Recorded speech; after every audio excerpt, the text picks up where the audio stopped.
Welcome to Sad Boyz, a podcast about feelings and other things also. I'm Jarvis. He's a tired boy. Big stretch. Oh, he's angry and he's mad. And he's sad. And he's happy again. He just wants to be heard. And he's tired. It's a long day at the factory of being a boy. And I'm Jordan. What's up? I was fiddling around with my mustache and then I shaved it all off. How'd it feel? How long till clean shaven? How long until? Or to list the degree of clean shaven, how long? Maybe a day. 2 day. It's probably, yeah. How's it feel? Do you ever let you touch your face? You go, no, I'm like, the good news is it'll grow back enough to where it'll grow back enough soon. But I feel somewhat naked because I feel like I don't recognize myself. I feel like you have with facial hair what I think I have with glasses, where I don't think I'm considered a guy that wears glasses. Right. Or rather like that the glasses are default. Yeah. But I do spend the majority of the time wearing glasses. I feel that way as well, actually, about glasses and facial hair. Because I feel like I'm okay just shaving everything off. But I don't know, this time. Now I feel that like it's gone. I feel like I have a chubby face, but I don't know. From it's just the shape of my face feels different, even though it's not. I did find a note in my phone this morning that's I think I wrote after the live show. After we went to the bar and I got a little tipsy, and I wrote down in my phone, make sure to make Jarvis uncomfortable again by saying that while we were at the bar and I was just kind of scanning, I caught you a few times and thought, that is the most handsome guy around right now. I was like, that guy looks fucking good right now. Hell yeah. Well, speaking of the live show, thank you, first of all. We had our live Very Sad Boyz birthday extravaganza. We did it. It went off without a hitch. Jacob sicko mode. The whole team went sicko mode. Everyone went sicko mode. Jacob was sickening. It was a grand old time. And due to popular demand from someone, and I'll never say who, but they're really popular. We are gonna the VOD is still available for another week as of this show coming out. So if you want to check that out, there will be a link in the description. Jacob, if you're curious about what went down during the live show, Jacob has graciously cut together a little reel of moments from the live show so you can see like kind of what the vibe was in case you do want to tap in on that. But hello and welcome to a Very Sad Boyz birthday. I'll go again. Go again. Clap. Woo, yeah. Right? Yeah. Don't tie it down when I walk out. I'm just clapping so loud. I brought you guys a birthday gift. Let me take off my karate black belt. Master Chief. Oh my lord. Do you even know what that is, man? Do you even know what that is, man? Show me how a cool cowboy would put on this hat. That wasn't bad. Okay. Contact. If you hit me, you're immediately disqualified. Ooh. Warning shot. Holy fuck, I love America. I don't want to touch the bar anymore. Okay. If you touch the bar, you might forget that you're supposed to come up. Oh, it didn't even. He's doing the hey. Oh yeah. Do a little jigging jig. it right. I'm jigging it right. Jig. Look at that. Oh, you Wow. Look at that. Whoa. Well said. I be like, y'all having some fun over there, man. I thought it was fun. Don't give a fuck if you're not in my vision. If you're not from my world, don't give a fuck how you living. Can you even legally have one of them? Guess who, Krowski? The Road Dog, 1.3 million subscribers. Yeah, it's making it stink with swag. Oh my God. great googly wowza. Heavens to Betsy. Holy macaroni. We'll all be damned. Ooh. Mama's not gonna like this. Gross. Have you had Clamato? Oh. No. If you ever had Clamato, there's another side of the jigger you can drink from. No, he was passing it down like that was all of our ideas. And if you were there, thank you for supporting us. And we're looking into bringing it back sometime. So A little crazy. Maybe I'll take another swing at the old citizenship test. we did do that. And I mean, we do a lot of things where if you're a patron or if you're like following us on Instagram and stuff like that, you get an early heads up about things. So if you want to follow us on Sad Boyz on Twitter and Instagram, feel more than welcome to do so. You can also follow me at Jarvis. I never shout that out, but yeah, just at Jarvis. That's my name. Don't wear it out unless you're hitting that subscribe button. wear that shit out. Remember that? Remember whipping and naying? I wouldn't do it too much though. No. Okay, that's way too much. And you can also, if you're in the US, you can get the shirt still as well. Oh yeah, that's right. But if you are not in the US or want to wait to get the shirt, stay tuned. We're gonna try to solve that problem. But we had a whole last minute snafu with our merch partners, so that was the reason that we were only able to sell in the US. So seems to be getting increasingly difficult to get the US to collaborate with other countries. Well, I don't think that's true. Reason. After all, Trump's healthy. And he looks good. So Trump's healthy. So one funny thing I noticed about the Trump health report is that I felt pretty good about it because Trump he's 6'3", 240 and muscle. It's all muscle. And I realized that he's like skinnier than me. Pretty much. Yeah, I mean, like I just based on the metrics, I need to hit the gym. Well, I think in his case, it's the size of his mind. I see. It's a lot of memories and ideas, and you know what I mean. And big suits. Yeah, I mean, have you seen him? He's as skinny as a needle. Yeah, I lost a couple pounds recently, but I was like, damn, Trump's really svelte, and I got to get on his level. You were like, why even try? It's funny though, because when they say the metrics, I'm like, I weighed that in the past, so I wasn't insane. So I guess I was fit. I guess that's the. I was proper fit in it.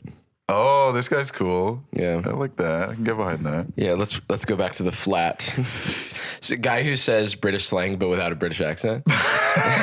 Governor. Hey, Governor. What's going on, Governor? I was just snogging my girl. Does people even say that anymore? That was in Harry Potter a bunch. I always heard it from like if parents were talking about it, to you, like, did you snog them? You know, it's like maybe it's like, is it like smooch? Like we don't really say smooch, but it's only used in like a mocking way. What would you say is a teen? For like making out. I say, thank you. A funny but vulnerable moment. My first ever kiss that I ever had. Right after that happened, he asked me if I wanted to shag. You met Austin Bowers? Yeah, was it Austin Bowers? Wait, happy Pride Month. Oh, yay! Happy Pride Month. That's incredible. With that story. And I don't know what that means, Austin, but no. Did he ever employ British would slang? You like to shag, baby? I'm like, if I did, not anymore. Yeah, no, not with that voice. You should have responded, oh, behave. What is, did he ever employ British slang separate from that? Or this was, no. Well, he was doing my character before I could get there. He took a swing. Do you remember your first kiss? Me? Yeah. Well... Oh, your first shag. Can never forget my first shag, baby. That actually is a real one. I do know people that still I'd just been defrosted after. It's just the story of Austin Powers. My first kiss, I do remember it, but it was like, I was pretty young. Like, so I'm like, I don't know if we count those. But like my actual like first kiss as like a little boy was like, you know those septic tanks like you'd have in like the back of your house? Oh yeah. Like me and this girl from across the street went back next to the septic tank and was it just like a little just a little smooch, peck. Yeah, a little as peck. they say. Was it a septic tank or a propane tank? Propane tank. It was a propane tank. Yeah, because I'm like, you're smooching by the shithole? Yeah. I did think that's what you meant. I mean, hey. Yeah, there's a shithole in Austin Powers too, remember? There's like a big jar of poop. I think it's the second one. With the man, I believe his name is Lodge Man. Yeah, no, yeah, it was propane. I don't know why I said septic. I think I was, propane and propane accessories. That's what she called you? Bobber? Well, how old is that? Because like I think maybe 7. Yeah. And 6, then when 7. was your first like make out? Snog. I feel like I was pretty late to the snog. I feel like my first makeout was like 19. Like I was all about business. Mm-hmm. Not pleasure. Shaking hands. No pleasure. I was like, I had like a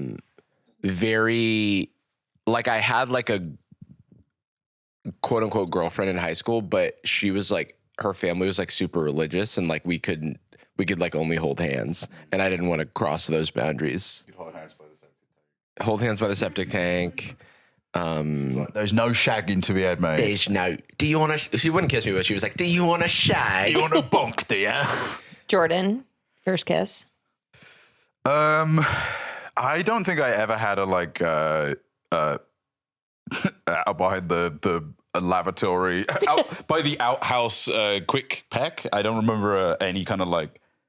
I don't even know if I'm old enough to feel anything about this one, but I didn't feel anything. I think that was it was more like a what's this? Yes. And I think she was the one who instigated it, and I was like, it's all gravy to me, baby. Cool. You said that at 7 years old? I said that, yeah, and I was like, Powers. if I'm next to the septic tank, I'm having a good time. She was like, that's enough for now. Yeah. Just the one, thank you. I was 14 when I got straight up a little bit of a little kiss, I'll put it that way. When I kissed a girl on the stairs of my house near my bedroom, if you catch my drift. You kissed a girl. You just said it. You didn't. There's not really much of a drift to catch. Yeah, and let's just say it was on the stairs near my bedroom. Okay. Ew. Well, it was by the stairs. We were in the, we'd gone up the stairs. You were on the landing above the stairs. She was about to leave after Jordan's Landing. It's like a Game of Thrones location. Well, I think she was just, particularly attracted to me on account of me, like, showing her how to play Oblivion. Not like, she wasn't allowed to touch the controller, obviously, but she was allowed to watch me play it. Right. And then I got first snog, and I remember having so little chill that I didn't even go downstairs with her to say goodbye. I remember it, like, literally, I was like frozen at the top of the stairs. And I'm like, I don't know if like what I feel. I know this is what you do when you're grown up, but like, what am I feeling the thing I'm supposed to, anxiety basically. And then Well, you had anxiety because you were a British teenager, so you were drinking I was hungover, actual alcohol. Yeah. Yeah, what do you call it? Drunk. Yeah, That's the one. Yeah, and I don't remember that, like, really. We just kind of did that for like a while, and then I was until party era, I was not doing a whole lot of nothing. I think 16. I feel like big gulf for me in between behind the septic tank and like college essentially, and I don't know why. I think I was uncool. No, I think also like I think I was also afraid. That's the thing. I think there's a fear factor, not to name drop a Joe Rogan property, but the fear factor was on the air, and it did kind of impact. But I believe there's a new season because it was playing in the background of the Creed-themed wrestling night I went to. It's hosted by Johnny Knoxville of Jackass fame. House of Fear or something, and they're trying to make it like it's fear factor, but it's also like they're all living in a house together, and they're like, "What do you guys think about the girls in this house?" Oh God, interesting. I'm afraid doing this. I think fear, at the very least, like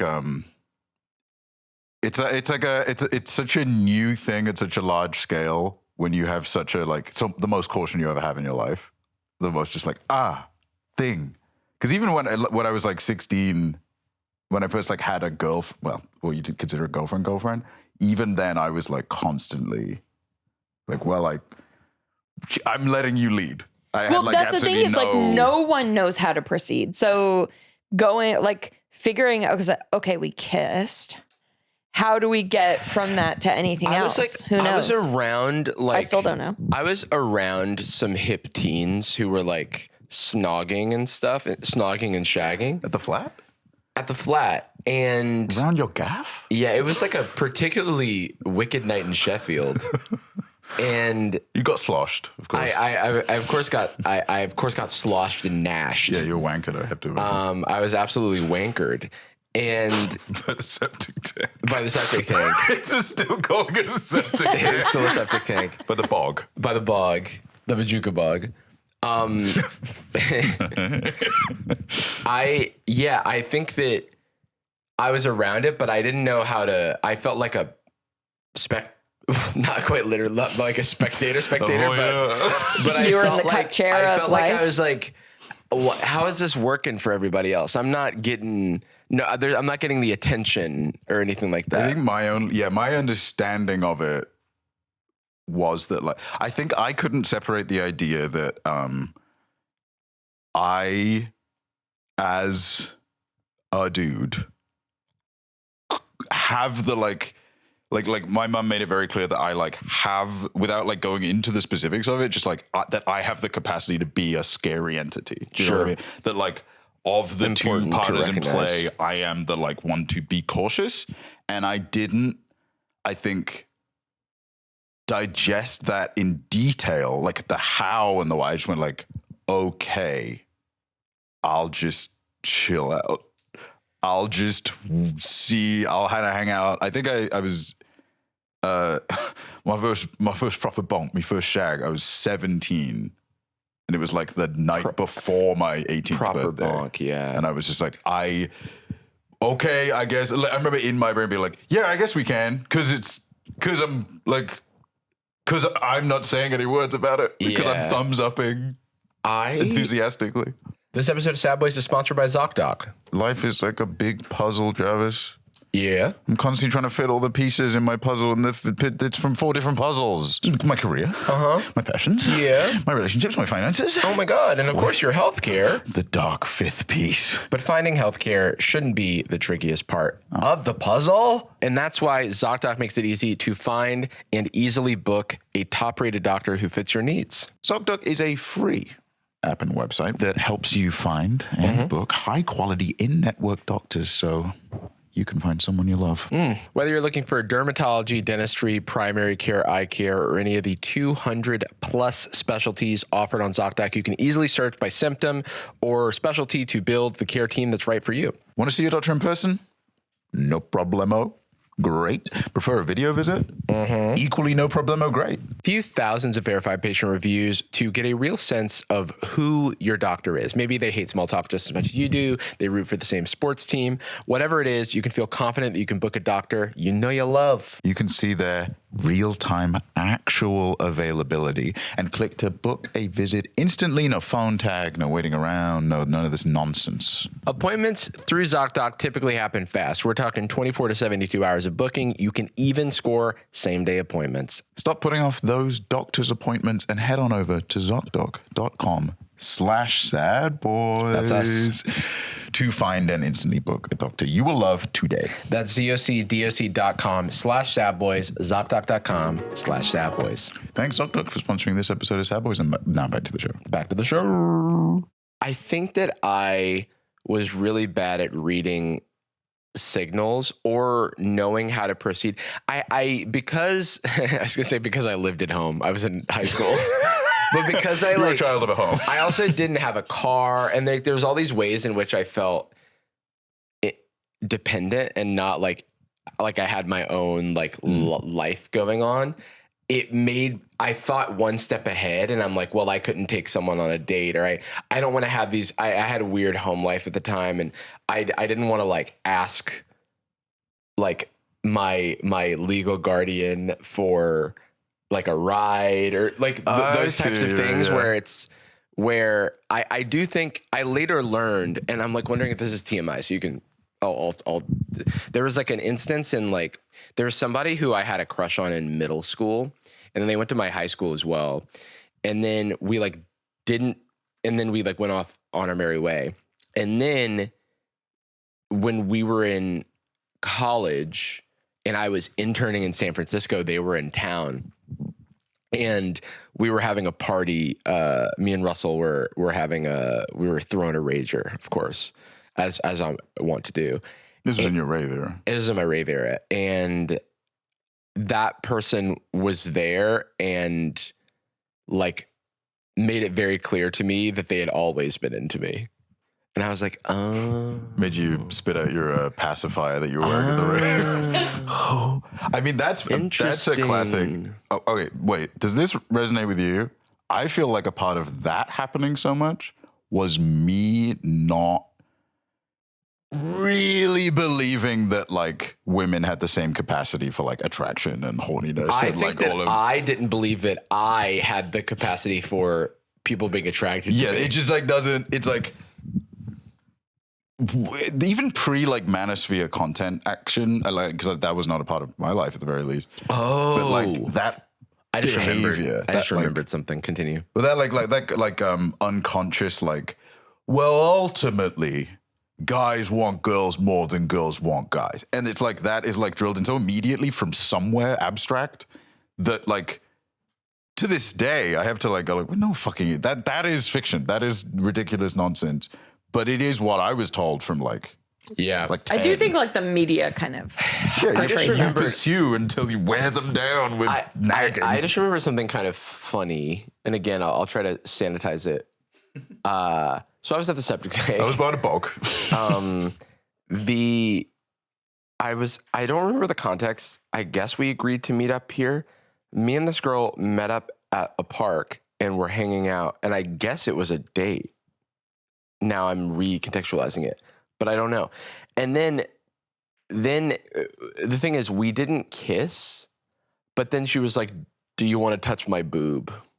And I was like, "Hell yeah, brother!" Dude, so funny you mentioned it. And I was like, I think about that all the time, every day. And I remember that, and I'm like, that's so interesting that like it was like no kissing. Yeah, because like that's the other thing. I feel like every party is assuming like more shrewdness on the other party. Like they're like, okay, well, why would a girl allow that?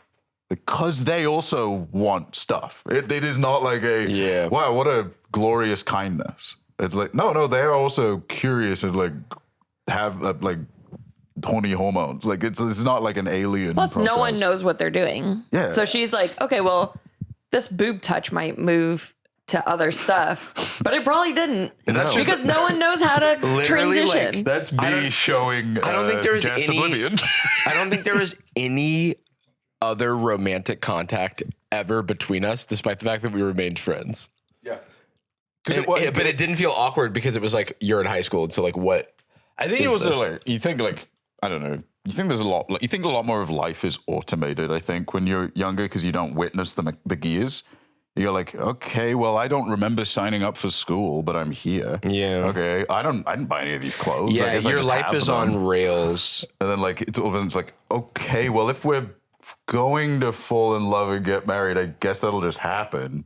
I'll just wait. I do think that like I wonder if people who have like more traditional family like units get some sort of nudging or talking to about romantic relationships and how they're supposed to proceed. If they get more bad advice from their dad or something, I can see that happening. I think it's really, really funny that we went from Trump to first kiss.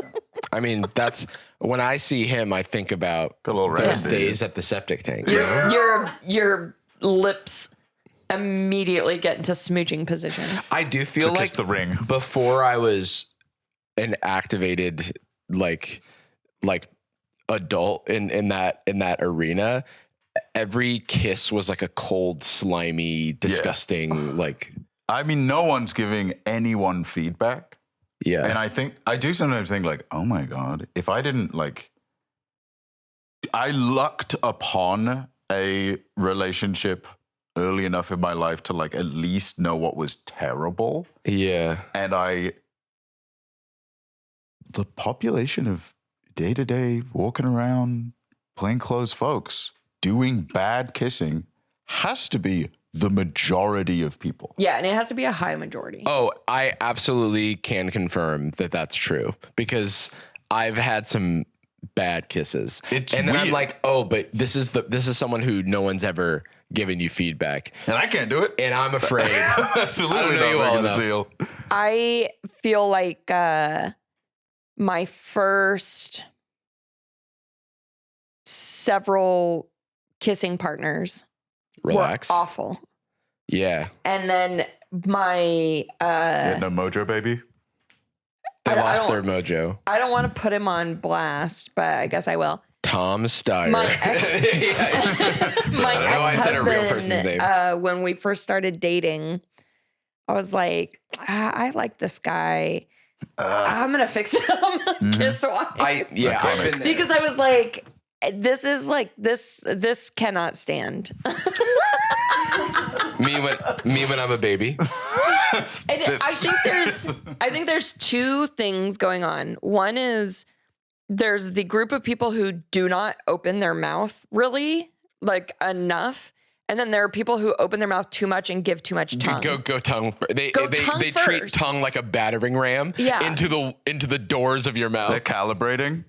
I do think there's a moment in we both just watched Temptation Island season 2. Yeah. I think you're gonna say there's a moment when we kiss. Yeah. And we'll just celebrate the show. All right. Well, Put down the Wattpad.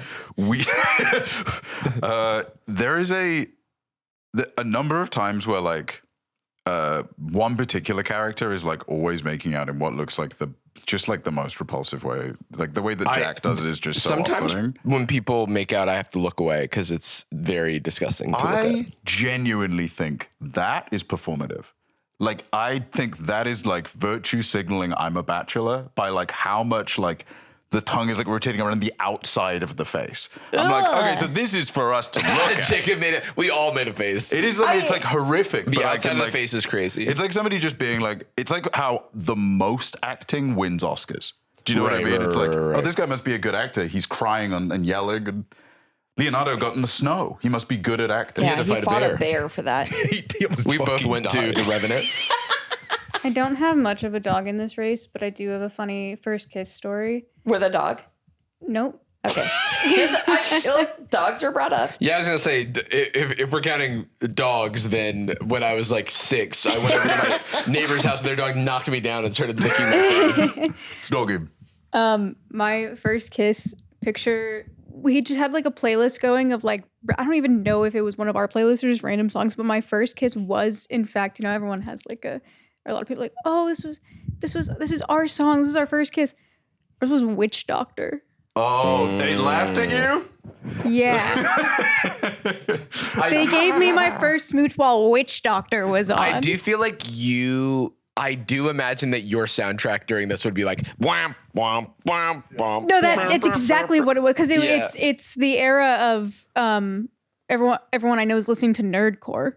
Oh God. And then Witch Doctor comes on. Nerdcore. Oh my God. Having my first kiss to Anna Managuchi. Oh, actually, dude, that goes fucking hard. Having my first kiss to the Mitt Romney style Psy parody on College Humor. My first kiss to a Five Nights at Freddy's song. That feels like it's that was too specific. That's I'm on thinking brand. that did happen. Your first kiss is with Chica somehow? How did you know?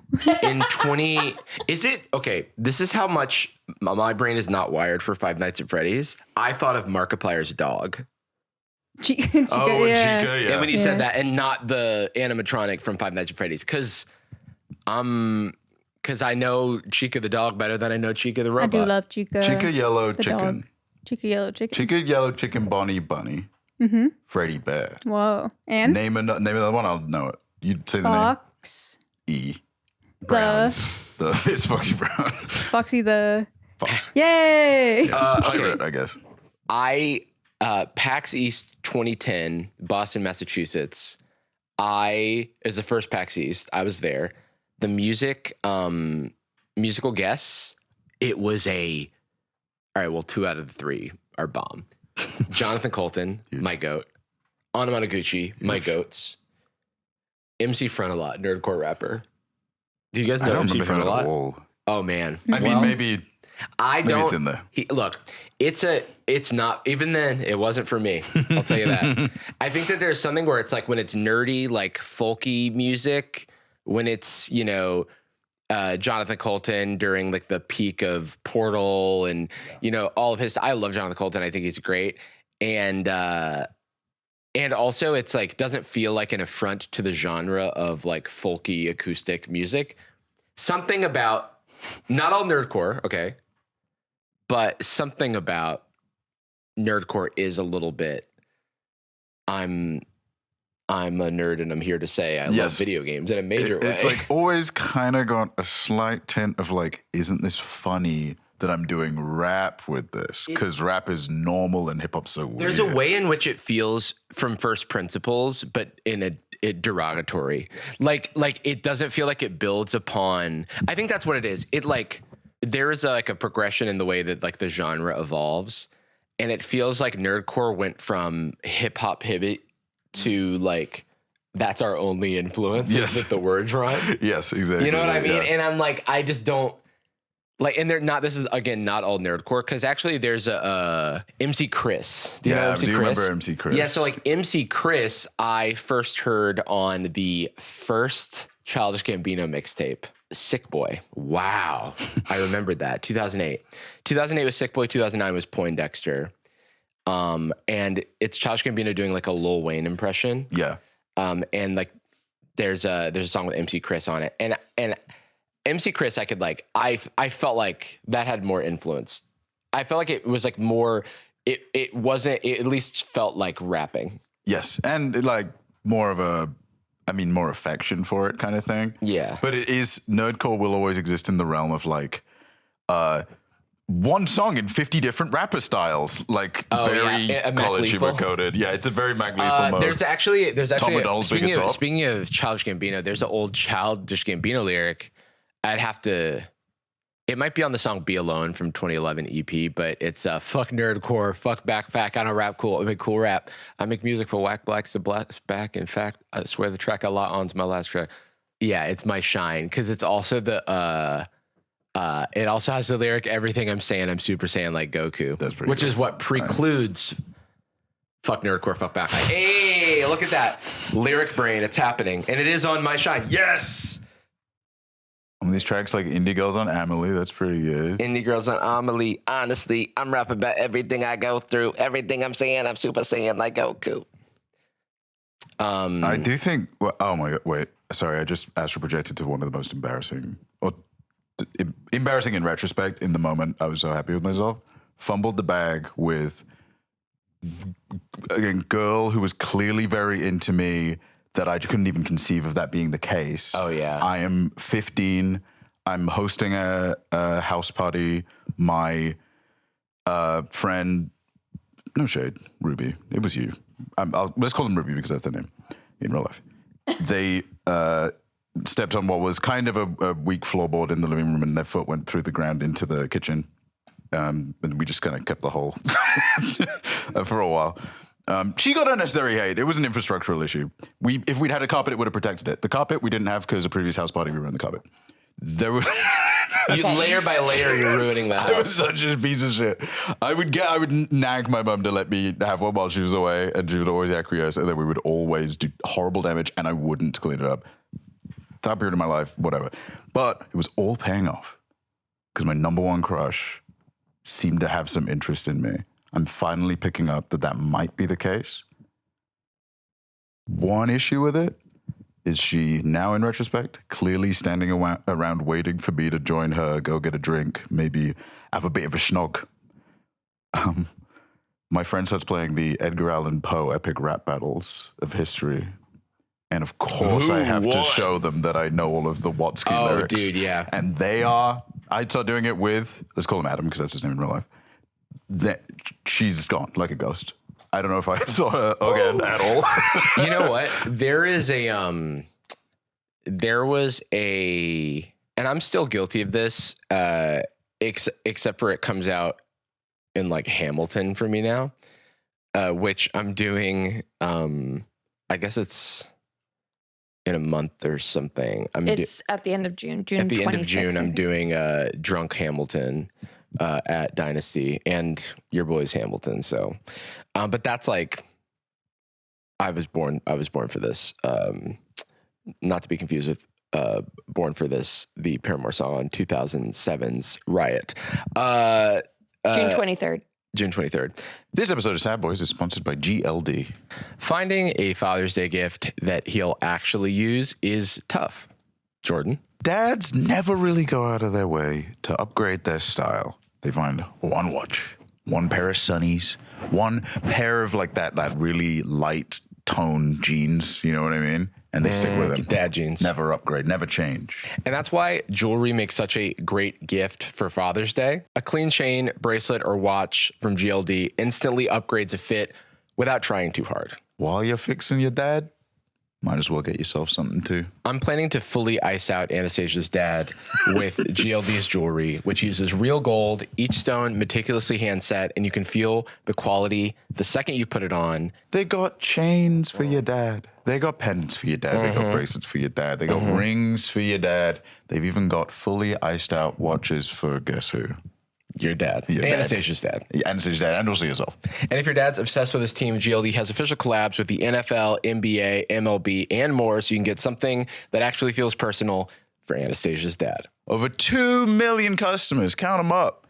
50,000 5-star reviews. And every single piece is guaranteed for life. Whatever your budget, GLD has got you from 18K gold plated all the way up to solid gold and natural diamonds. Work hard and change the game. Game. For a limited time, new customers get 40% off. Wow. 40. Use code SADBOYZ, SADBOYZ, all one word, at GLD.com. That's 40% off with code SADBOYZ at GLD.com. After your purchase, tell them Sad Boyz sent you. Maybe just tell them that. Is that bad? Thanks to GLD for sponsoring this episode. Now back to Anastasia's dad. Like, we hosted a lot of parties in college. It was interesting. I lived with like I was at a particularly Latino point in my life. No, just kidding. Like Mark Zuckerberg. But my roommates, one of my roommates was from Panama. One of my roommates was from Puerto Rico. And then one of my roommates was this guy Derek from like fucking Tallahassee or something. You and a couple of good old boys leveling it out. You know? He's in Miami now, I think, but I don't know where he's from actually. Oh, he's in a very Latino part of the life. But he did marry a Latina. Dude.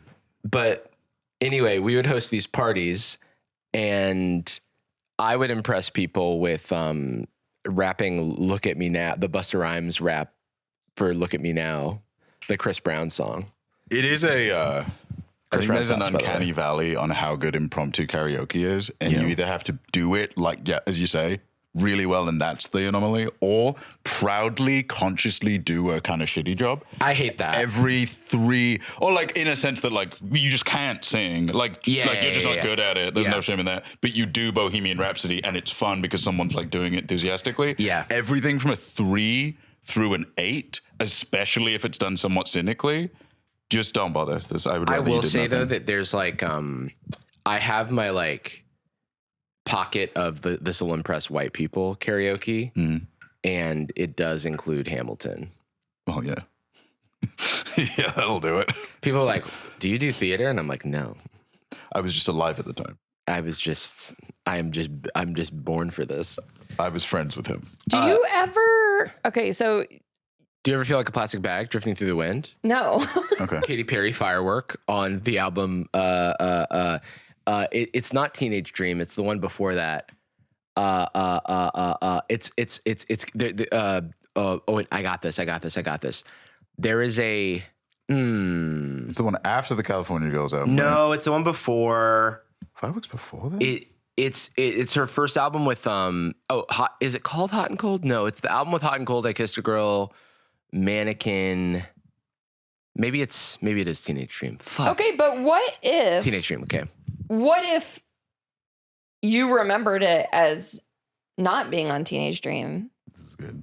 And you were like, wait, I swear to God it was on. Are you talking about Mandala Effect? Mamdani Effect? I swear to God it was on Dark No, I don't know. I don't know any of her albums. Dark Horse? No, Dark Horse? Yeah. Was that the album? Is that an album or a song? So, anyways, none of us can remember. It is a song, but it might be the title of the album. And why can't we remember? She's because there's a glitch in the Matrix. Is it because there's a glitch in the Matrix? Is it because where she went to space? You stayed there. Yeah, remember when she went to space, stayed there, and now she's married to an alien? Remember 2008 YouTube Live? It was one of the first live events on YouTube, hosted by Katy Perry, musical performance by Bo Burnham. And it's 18-year-old Bo Burnham with Katy Perry sitting on his piano while he performs a song called Welcome to YouTube, which he's never performed since. And it's a bunch of dated references to YouTube circa the year 2008. I was there. But what if you weren't there? Welcome to YouTube. What if this never happened? And it's a beautiful dream you had. A beautiful dream, like a teenage dream. Anastasia, One woman on TikTok has a story just so. I forgot to tell you, I had a dream the other night, like MLK, Mom Downey Luther King, who that was on a road trip. You were driving, and then a bunch of like kind of, you know, like faceless entities of people I knew were in the back, Yeah. and you were the only other person I recognized, because the sentiment of the dream moment was, wow, it's so surprising that Peeps accidentally referenced a Smashing Pumpkins song, and we sang Tonight together in reference to you saying we should do something tonight, and then I woke up feeling quite bad. And I just It was a nightmare for some reason? No, it just put me in a bad mood. Because you're in my head. Okay, well, we should karaoke that song. No. We could recreate the dream. Yeah, we'll recreate the dream. So what's about this Matrix, the glitch? Let's hear this one TikToker's experience with a glitch in the Matrix. You know, when you see that one of those videos, there's been a glitch in the Matrix. I found like one of my fake nails, but all of my fake nails are intact. Every time I watch those, I'm like, that's fake. You definitely faked that. Why did I just open my... Why did it... I'm terrified. I can't explain this. I moved into this new apartment. There was nothing here, no utensils, nothing. And like a month ago, I bought a can opener, and now I just found two. I don't know what that tool is. Is it a bottle opener? Can opener, but but it's not the twisty kind. It's the kind that a European person would buy. Weird, like Because they want life to be hard. So this type of thing, here's my imagination. I don't know where she is really. Eastern Europe, it appears. You know when you order stuff, like she could have bought two by accident, bought one and thought she didn't have it, and then got a second one, or accidentally received two when she ordered one. Yeah, it could have been. And then put them away separately. Mm-hmm. It is really funny to Occam's razor wise go, this razor, Occam's out of his mind. I think it was magic. Yeah. It is not also, the magic only happens in these tiny little... What is this? A second toothpick? Yeah, I don't have I only got one. I don't have two cars or something. It's always a thing that I could easily fuck something up. you could have easily accidentally gotten a second one, like a Joy-Con. I ordered a second, or rather, under my own, in my own mind, I ordered one bucket, whatever you call them, of protein powder. The moment I put my phone down from bucket is a disgusting unit of measure, but tub. A tub.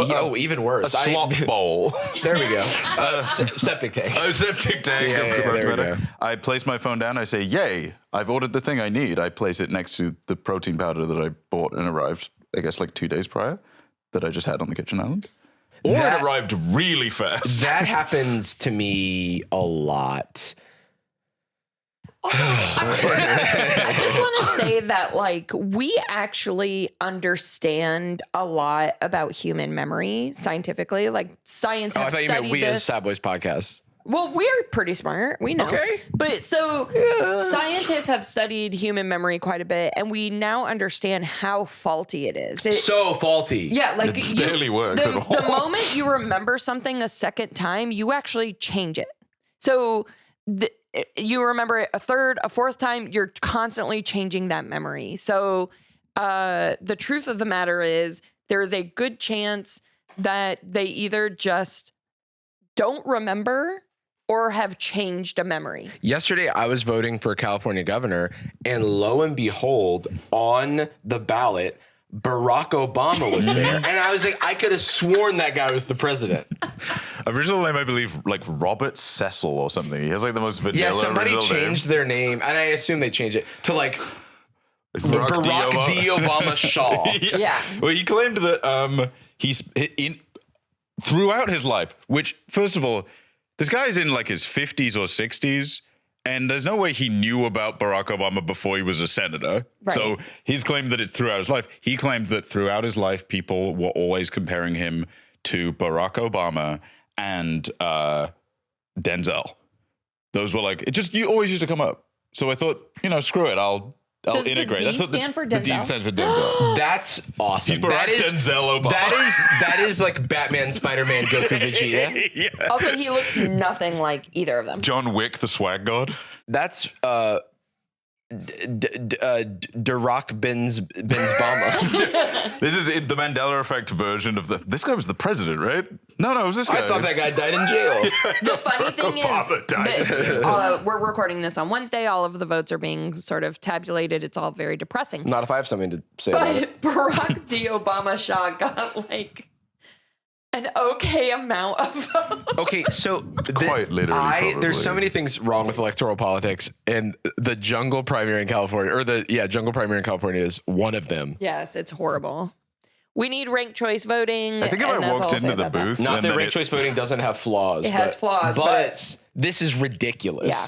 The British fucking Steve Hilton is polling 30%, and I can't even vote for him. There's two Democrats that are splitting the vote, and so, God, it's so just stupid. like the truly flawed system and really fucked.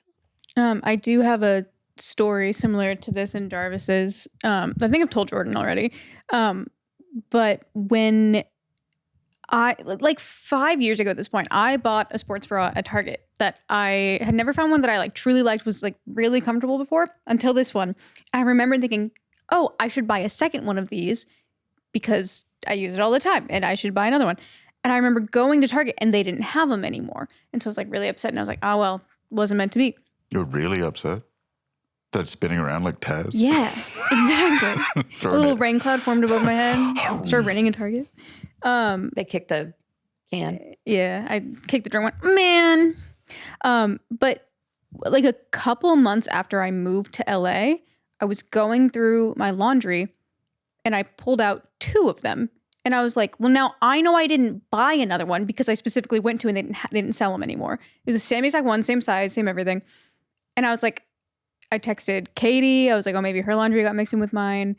Texted my sisters. They had never had one. But I'm like, of course, my first thought went to my sisters or a friend must have had one and it got mixed into my laundry before I moved. Or like, why would my first thought be this appeared out of another universe and the other me is looking for it? Well, because granted, I still don't know where it came from. I'm happy. It's like a paper plate when you accidentally pick up 2. Right. Well, it's you've been wearing 2 shorts. Yeah, it's like I know that I'm happy I have 2 now. Yeah. But it's like I still to this day don't know where I got the second one. And that baffles me. And I'm like, where the hell could this have come from? But I still don't think that it was magic or that we live in a different universe, a different timeline. I am always curious as to like how genuine any post like this is in terms of not necessarily what happens. I think that's perfectly, I'm not going to say it's out of the realm of possibility that you just have an extra or something and don't remember doing it. But I feel like we're in like a post irony era, like a post meme era, like a David Foster Wallace nightmare world where like you don't even know if you believe it, but you are posting it. Like this is the thing that happened. I accidentally came across like a second. My shift key broke on my laptop, and then it turns out I had a spare. What the fuck? But like, are you just saying this because it's the thing that's trending, or is there actually genuinely a part of you that is committed to the Doctor Strange multiverse? I think there's an element where this is just a silly thing to post online. Like, for example, this is like such a bad example, but I love to say religious phrases like, You start speaking Latin. Well, just stuff like, oh, bless your heart, or thank God. Lord willing, God willing, or like, please, baby Jesus, allow this to happen. I say that stuff all the time. But I don't believe in God, especially in the Christian sense or Judeo-Christian. So maybe this person's just like, oh, glitch in the matrix. Ha ha ha. Isn't that fun to post on TikTok? Yes, I think that's happening. That's what's happening. But also like the difference between like, I think a lot of people are posting it in that way. But then there's also the other half where I feel like a lot of people posting like, because I'm shaking. And it's like, I don't know if they're like hamming it up for the trend or if they genuinely are just like, Isn't so far into the theory element of our current time is that someone might just be performing for the clout of it all. There's just like, there's this part of me that like genuinely, and this is how like Facebook conspiracy theories, I think, take on a lot of water and stuff like that. But we tend to gesture towards those just being boomers, right? Like we've segmented that into being like boomers and elder Gen X to be like, they're the ones that fall for conspiracy theories. Nigerian prince emails, they're the ones that get got by it. But I think like the main reason for that is not a lack of technical literacy a lot of the time. I think it's just like a lack of, not cynicism's the wrong word, but like a lack of curiosity maybe. Like a lot of people, if you tell them something that like seems completely implausible, they just go like, okay, like whatever. I'm thinking about other shit. I mean, that's really interesting. It's like, it's not invalid, but it's certainly like not how my brain works, because I usually want to like get to the bottom of something. Yeah. Because I especially if I'm believe that there is like a rational explanation of something. And I think that there's like a natural drive in my mind to make sense of something that doesn't make sense. And can we watch some more? Because we've only seen the one. Yeah, let's watch this next one. There's this next one, and then the third will be, I guess you could call that is the jumping the shark. The escalation, yeah. I'm freaking out. Okay. I just saw a video about this the other day. Okay. And I was like, oh, that's never happened to me. But I believe it. Whatever. But I believe it. That's most videos. You know? Yeah.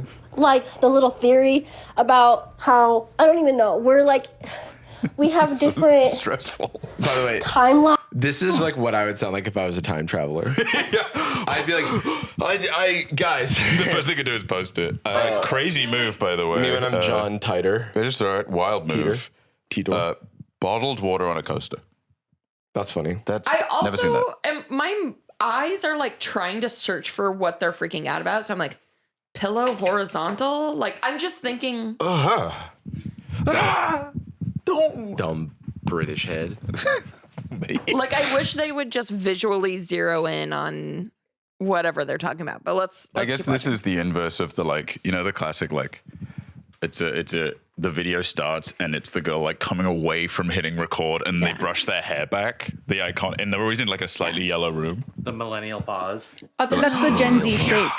The Gen Z shake. Yeah. That's not the shake that you get from the COVID vaccine, right? No, because with the millennial pause, it's always like they're already recording, they pause, and then they talk. Oh, but that's just like the newscaster pause too. Saying like the Gen Z shake is when you're like putting the phone down and starting the video. Yeah. That's true. I think there's so many. Look, I don't have the energy to analyze Gen Z any more than I already do as a part of my job. I'm always gone for those episodes. I'm always gone when you guys talk about Gen Z versus millennials. There's so many funny things. Just like, it's so easy to do a parody of any TikTok where it's like, here's a day in my life as a blah blah blah blah blah. Morning, we start off like the voiceover like sound, or not voiceover sound, the tone of voice that you use when you're doing like a voiced over TikTok. The like semiotic, the semiotic like visual language stuff, like holding a wired headphone to your mouth. Yeah. Where it's clearly not being recorded from that. It's just like visual. Setting up a camera and cutting vegetables for some reason. Cutting vegetables, being weirdly confrontational for no reason. You know which one bothers me more than it should? When it's like a get ready with me or like a story time or something, and they keep stopping the video and starting it again, but they keep all of the like starting and stopping in. And then they say like one sentence, stop the video. It's like clearly start it for the you next could sentence. edit that out. Yeah. That's and they stop the video every sentence. And I don't know why that one bothers me so much, but I'm like, just say this stuff. I guess the visual language of it's kind of like how you don't consider the default quality of audio and like the default quality of visuals and the default like a lot of the language of film is so embedded that even the people making it do it by default. Like, this is just how we shoot an intense scene. This is the type of cut we do in an action scene. This is the kind of pan you do to like generate horror drama or something. And like specifically the equivalent of like the millennial zoom in a green screen one, like and he said this thing being, things are so normal and things are so organic. I'm just walking around like, can you like imagine? And then knowing for a fact, having seen people record these, that they go like, and that's just like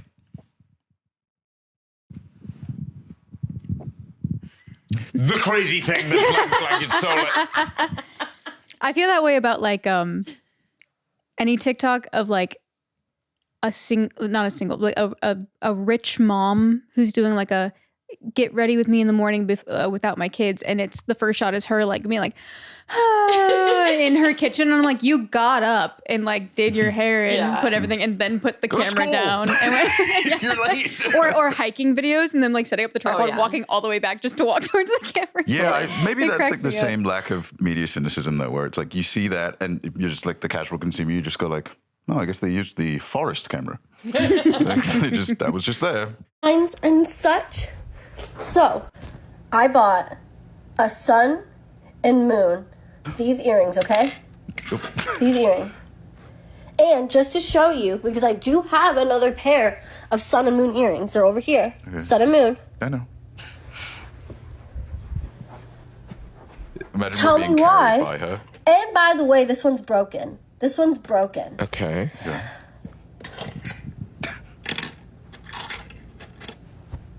That one's not. That's good. What the fuck? Where did that come from? And it's also broken. What?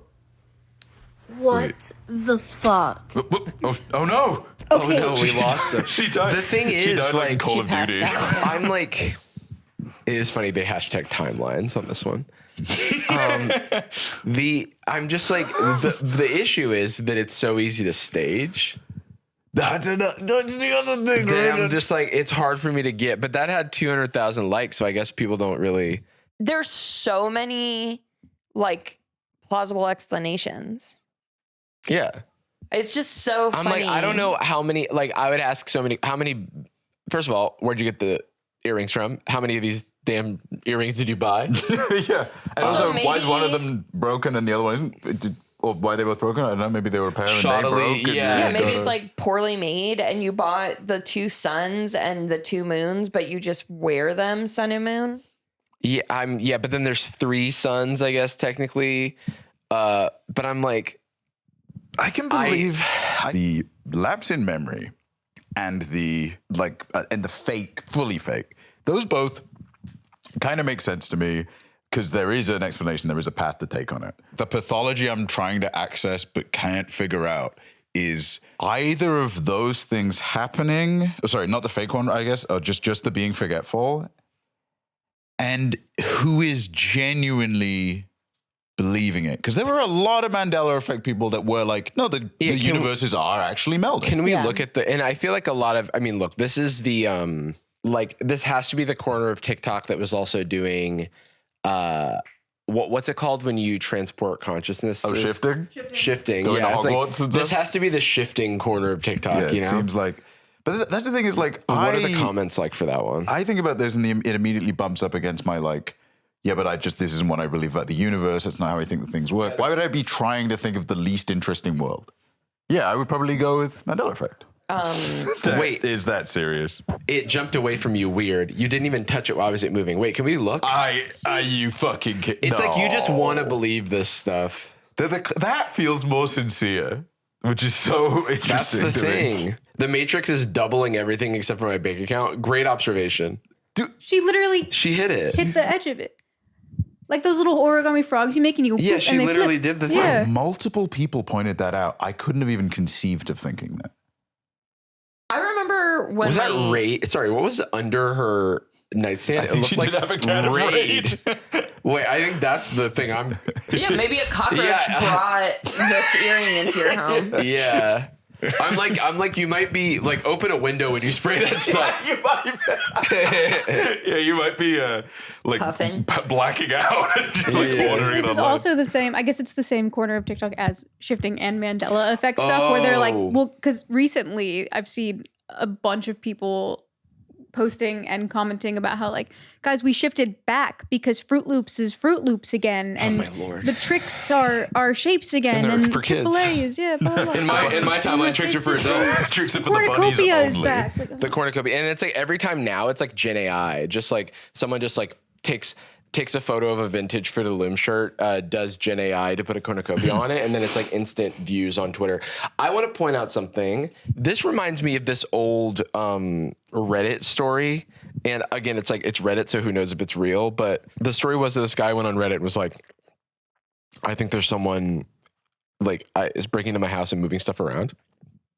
And then the people in Reddit, I do remember this. Yeah, the people were like write a note to yourself or something, and they found out they had like a carbon monoxide leak, and they were having like memory loss as a result of the carbon monoxide. Also, They didn't know they were moving stuff.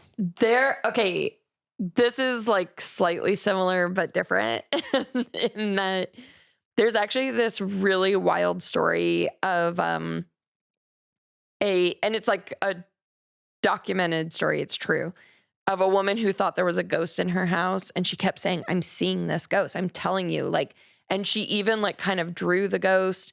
It's a mirror. And like a dog. It was consistent every time, and finally her family was like, maybe this is actually a ghost. Like, it happened, enough weird stuff happened, and then that woman died. Her family goes to the house. Goes to the house? Goes to the house? To clean her stuff out and renovate, and they find that there is a human living in her attic. And it's like, so it wasn't a ghost? it wasn't a ghost. It was an actual human being just living in her attic. Which is, I'll say it, scarier. Way worse. Yeah. I know how to, I can move. Is like the brain and mental health and like critically analyzing that kind of stuff so reduced in our culture that, like, personally for me, if anything like inconceivably weird happened, the first thing I would think is I'm crazy. Like, the first place I'm ever go, if I like genuinely believed that I lived at my current address and it turns out I'm one number down, I would go to a psych ward. I would immediately go like, oh, it must be me because that is the most obvious thing. Let's get that one out there. If someone like, I think there's a ghost in my house, I'd be like, something's wrong with my medication. It's like, I think it's like a thing about like biases and like where your biases lead you when you don't have the answers to something. Truly. And like, cause the other day I got in my car and there was like two of them. I got in my car and I was navigating to our live show. And I was like, why has my car been here before? Oh, that's right. It was in the history. And I was like, what? In another universe, I already did the live show. And your car recorded that from the other universe. Your car shifted with you. My car shifted with me. We're soul bonded.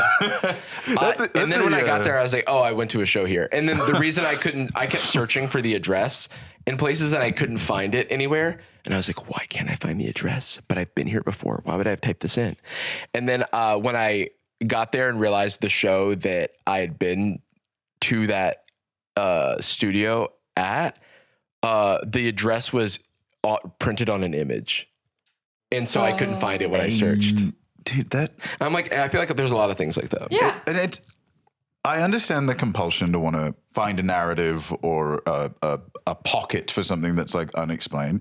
But I don't know, personally, I get comfort in saying, oh, this must be the weird meat in my skull.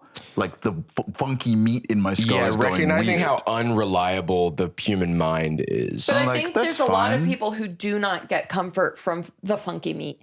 They actually... You're a It was vegetarian. his term. I'm just repeating it. Why do you do it so weird? The funky meat actually is upsetting to them, so they would rather believe in religion or spiritual different what? I just want to show you how uncomfortable I was made by that. Continue. Your meat's funky, bro. I mean, my meat is actually funky, and I take lots of drugs to unfunk it. What is going on? You're weird, dude. He started it. There's Can we go back on the septic tank?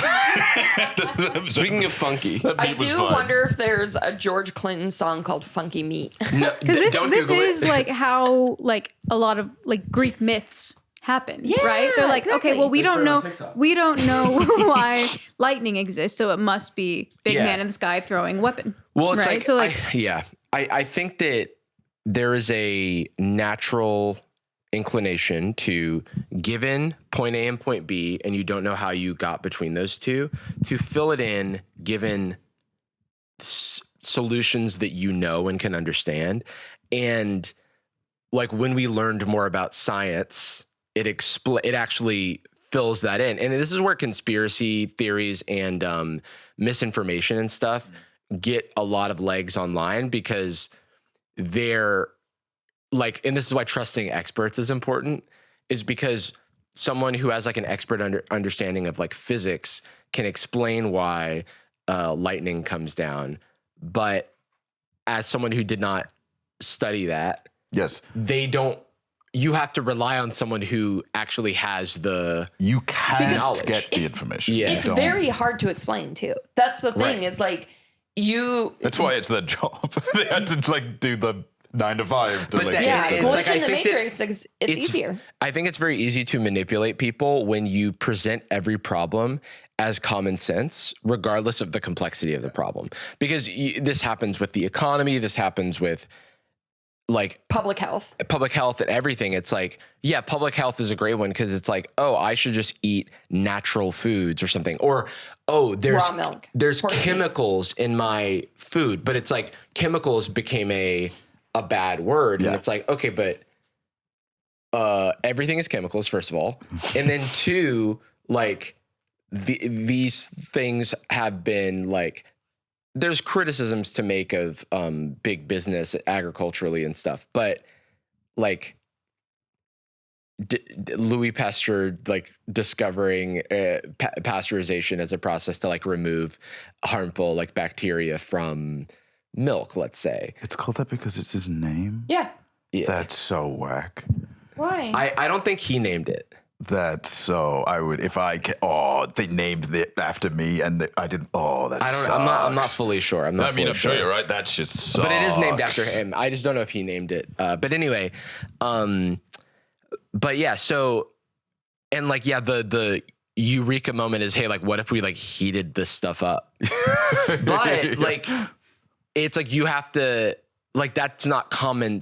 That's common sense now. It was because we know you need to boil water to make it. They also had to know what bacteria was. Like, that they didn't wasn't know. a thing. You could, yeah. And so that if you were to say there's little living guys inside of here, it there sounds guys crazy. in my milk. But it's like, but it's true, and that's the thing. I don't think I got like. I think something that people need to hear a lot more, and I'm actually not applying this to people making these videos because it's just a bit of fun, and the comments. It's more of like an interesting like snapshot of the human psyche, mass hysteria, teenagers online. It's all the same foundation, but I think like a lot of people, I almost like kind of want to reach through the screen sometimes. Not in this case, but when I'll just see people being like, no, that doesn't make any sense because of common sense, etc. And like reach through the screen and go like, being wrong feels exactly the same as being right. It is not a secret, like little bit of doubt that you have in there. Being wrong feels exactly the same. The difference is interrogating it. There is the feeling of like, that's why people will be like, anything that I don't personally align with must have like a sinister element to it. Like when we went on the dog free subreddit and people were just like, why are all these people pretending they don't hate dogs to fuck with me? There's two things to that. There's like, why are people pretending to like dogs? Because everyone knows that the way I exist is the only way that people are. And then there's also, why is everyone being so pushy with their dogs? And it's like, no, you feel inconvenienced by dogs, so you feel like they're being pushed upon you. Yeah, why is this cultural change happening? I was fine. Okay. Let's watch this. But We've got one last one. this one rules. I can't wait. This is not my fucking timeline. There's a glitch in the fucking matrix that only me, my sister, and my cousin fucking know about. So one of our relatives had a baby around the same time that we were born. Like we all would be the same age. Wait, can you pause? There's something like poison about protagonistizing yourself. Yeah. Oh, it could. I mean, I think it's inevitable on this platform. I'm the only one who knows this thing because I'm the main character and like the world revolves around me. Dude, I get so much peace out of knowing I'm not and knowing how fallible I am. I've mentioned this a lot on the podcast, maybe not so much recently, but 2017 or something. It's like 10 years ago. 10 years, almost 10 years. I was depressed about like breakup that wasn't even a relationship, but it was just like really messing with me. And I hadn't started going to therapy yet. And so I was like, cause I'll do it myself. And so I started reading this book called Feeling Good, The New Mood Therapy, which is like one of the bases of cognitive behavioral therapy. Is like from the 80s.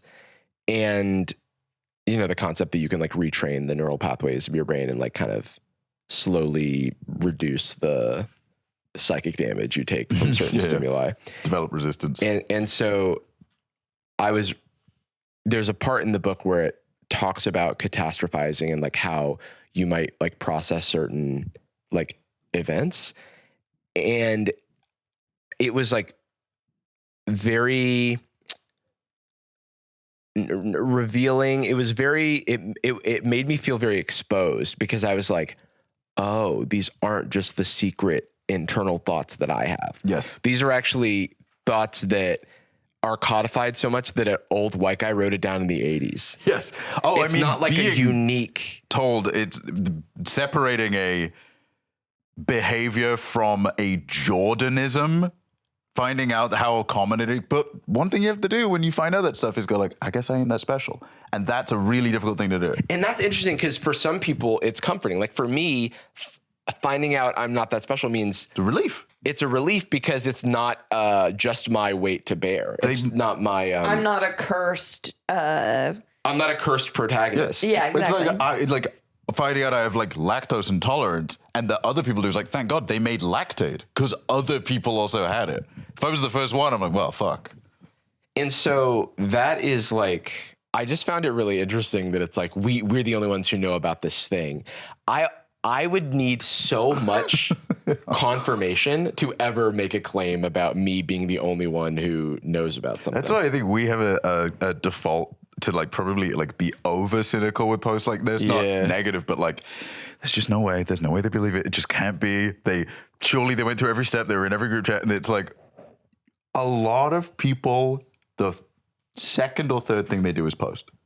It's like thing happens, take a nap. Post. It's so not quick. even take a nap, dude. Sometimes it's like sometimes the post is the therapy for people, and I think that's like it can be helpful, you know. But like there's that old school tactic of writing a letter and never sending it for a reason, right? Except for the posting is writing the letter and sending it to everyone in the world.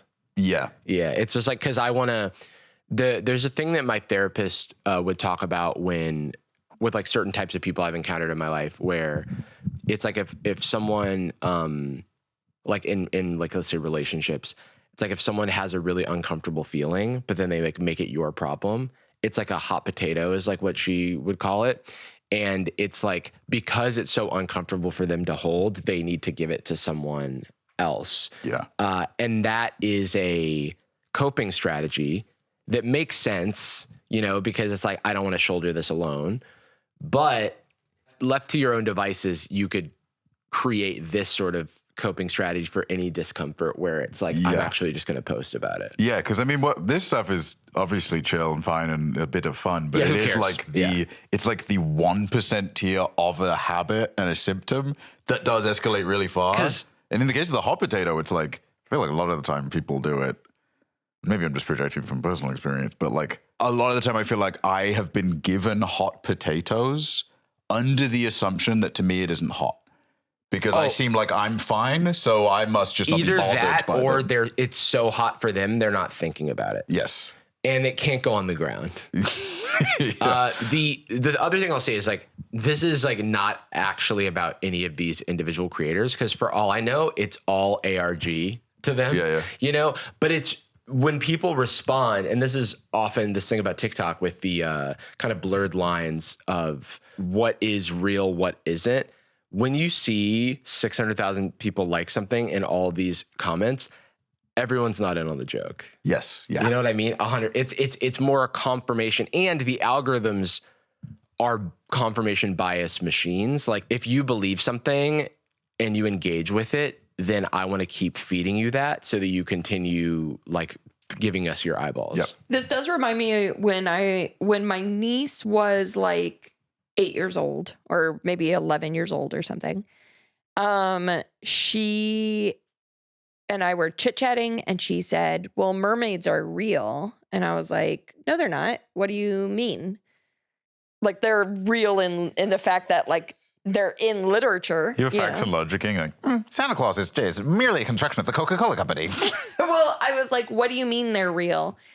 And she was like, I saw on TikTok this video and she showed me. And I was like, oh, honey, like that's someone made that video. Like it's not real.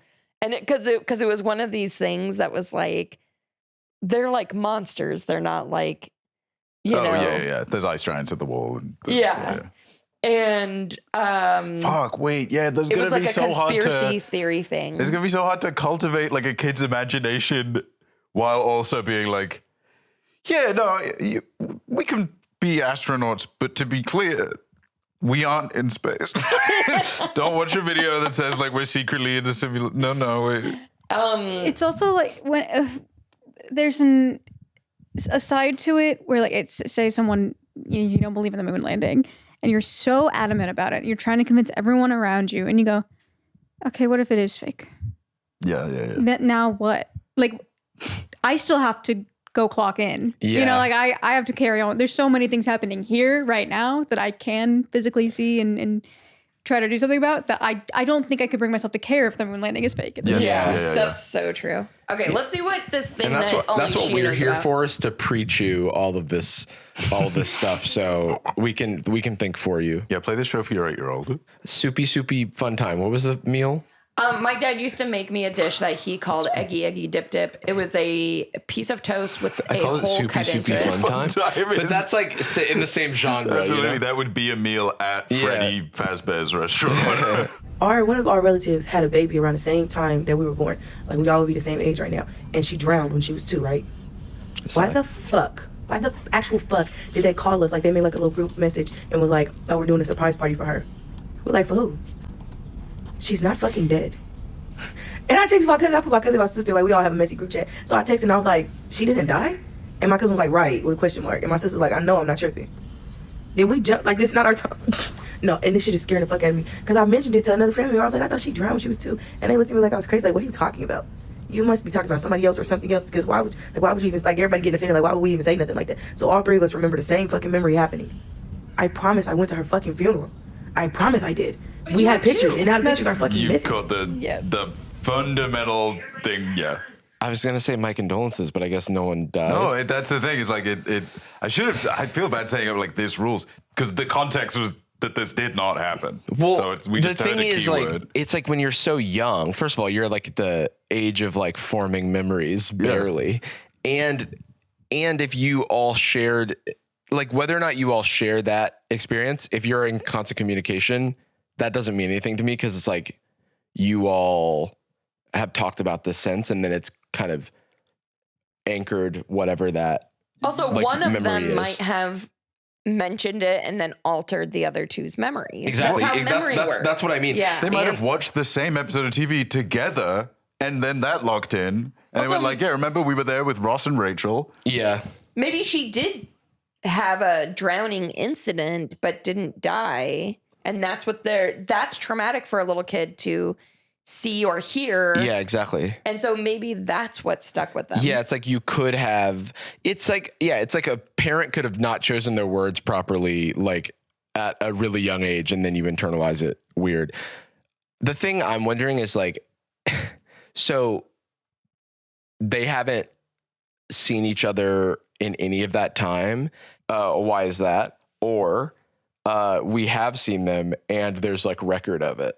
Yes. And so then it's like, are there records of you guys hanging out and then you don't remember that?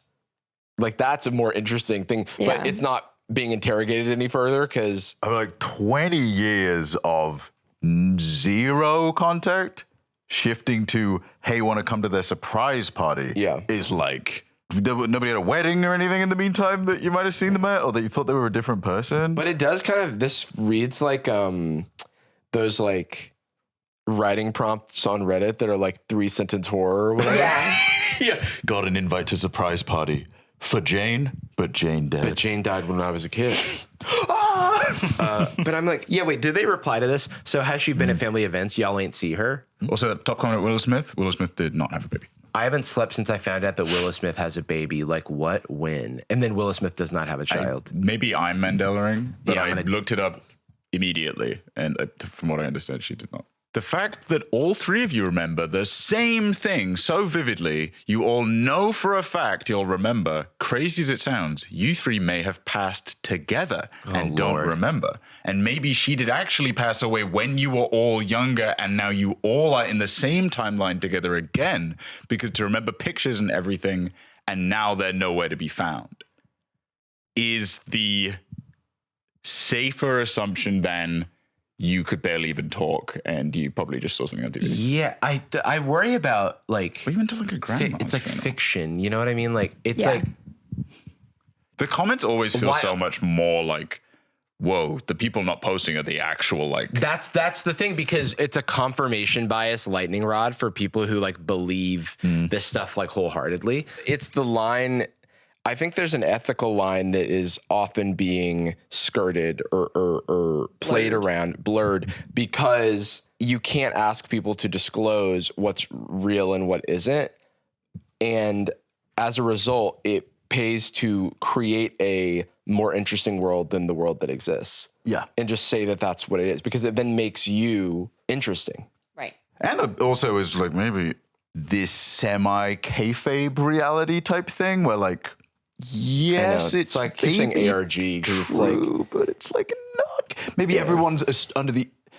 Genuinely, maybe I just am so far from it that I can't imagine it. But like, maybe everyone agrees and just operates on the assumption that everything is like 40% fake, and that everybody is actually like completely chill with that. Kind of like if we watch a Netflix documentary, we go like, okay, well, they fudged a lot of the stuff. I'm gonna look around the fudge. I'm going to use my funky brain meat to try and to wobble through the fudge at the septic tank.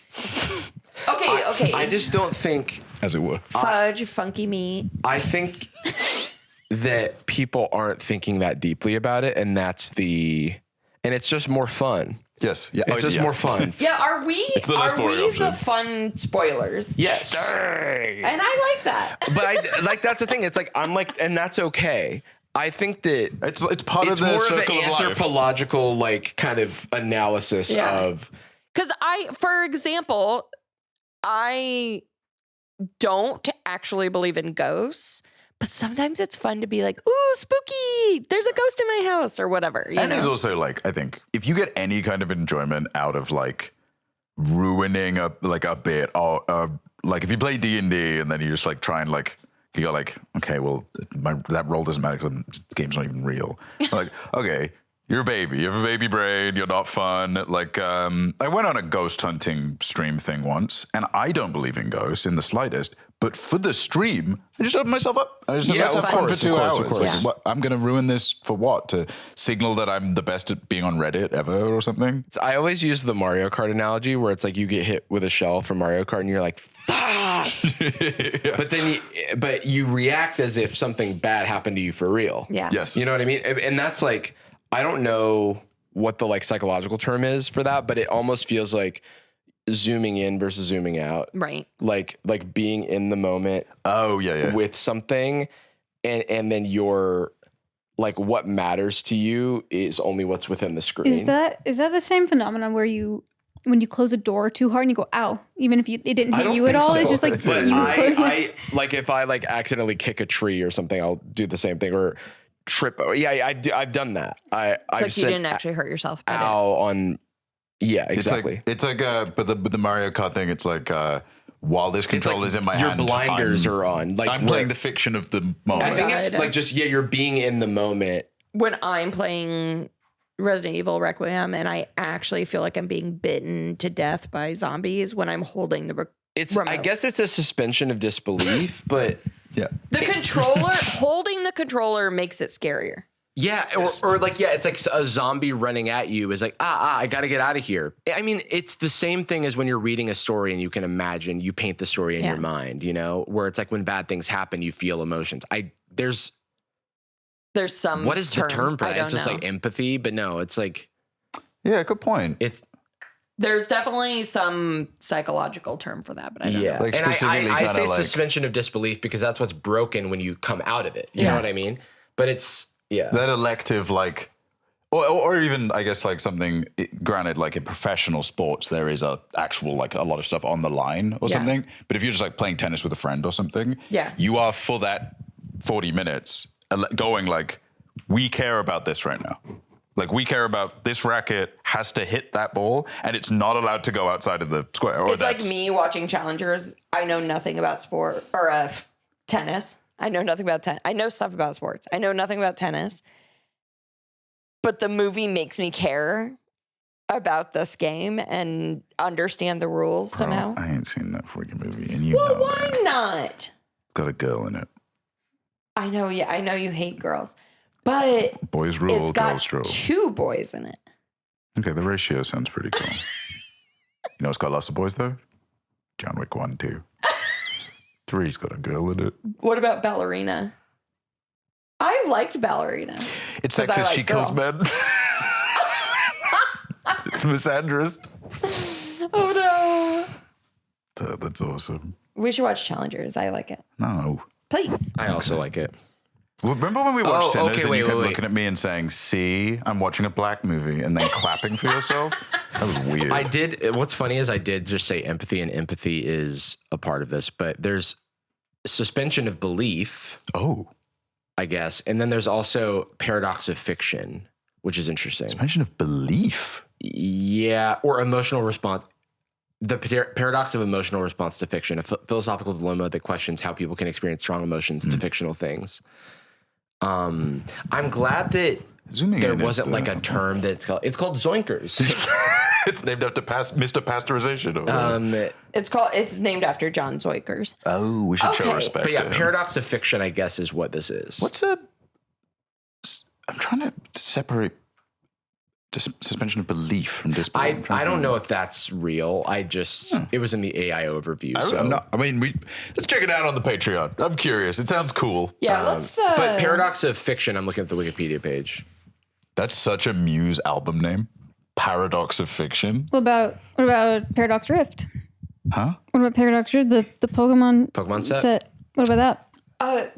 Sorry. Shut the hell up, guys. All right, that's about it here on Sad Boys for today. However, the fun's not over. We're going to head over to Sad Boyz Nightz. Oh my God. Going to talk about this Lego Star Wars heist that we are still learning about, but there was a new update from our good friend, the CEO of Patreon today, which is pretty wacky and wild. It's to my limited understanding, it is a story that begins with a regular old run-of-the-mill stealing of lots of Lego from a man. Has evolved into the plot of Ozark. No, it's like $200,000 of Lego were allegedly stolen, and then the Legos inside were replaced with pasta. What is that? I think that happened.